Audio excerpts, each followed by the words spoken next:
মুক্তির মন্দিরে সুপানা তুলে কত প্রাণ হলো বলিদান লেখা আছে অস্ত্র ধরে এই পর্যন্ত লেখা। তারপরে জুলাই আসলো। একদিনে কি জুলাই আসছে? একদিনে কি জুলাই আসে?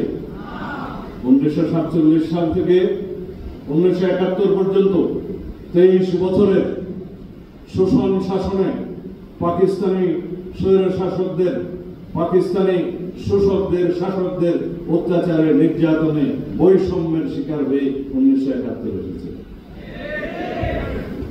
80 দশকের সামরিক স্বৈর শাসন বিরোধী আন্দোলনে 9 বছর অবিরাম সংগ্রাম করতে করতে 1990 ছাত্র গণ অভ্যুত্থান হয়েছে। বিগত 17 বছরের আন্দোলন সংগ্রামের ধারাবাহিকতায় 2024 ছাত্র গণ অভ্যুত্থান সংগঠিত হয়েছে। মাত্র 36 দিনে একটি ফ্যাসিবাদী সরকারকে সরিয়ে দেওয়া সম্ভব নয়।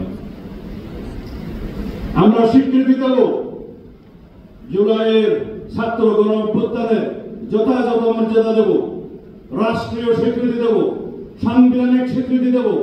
সংবিধানের 4th তফসিলে তার বর্ণনা থাকবে, সেই বৈধতা দেওয়া হবে। সেখানে 106 অনুচ্ছেদ অনুসারে যে সরকার গঠিত হয়েছে, অন্তর্বর্তীকালীন সরকার, তার বৈধতাও ওখানে দেওয়া হবে। সবকিছু সাংবিধানিক স্বীকৃতি থাকবে, রাষ্ট্রীয় স্বীকৃতি থাকবে। আমরা সেটা বলেছি এবং আমাদের ভাষ্য, জুলাই ঘোষণাপত্রের ভাষ্য 5 মাস আগে জমা দিয়েছিলাম, 12 ফেব্রুয়ারি এই বছরের। পরবর্তীতে বিগত 9 তারিখ আবার একটা রিফাইন্ড ভার্সন আমাদের কাছে চেয়েছে, আমি নিজেই জমা দিয়েছি।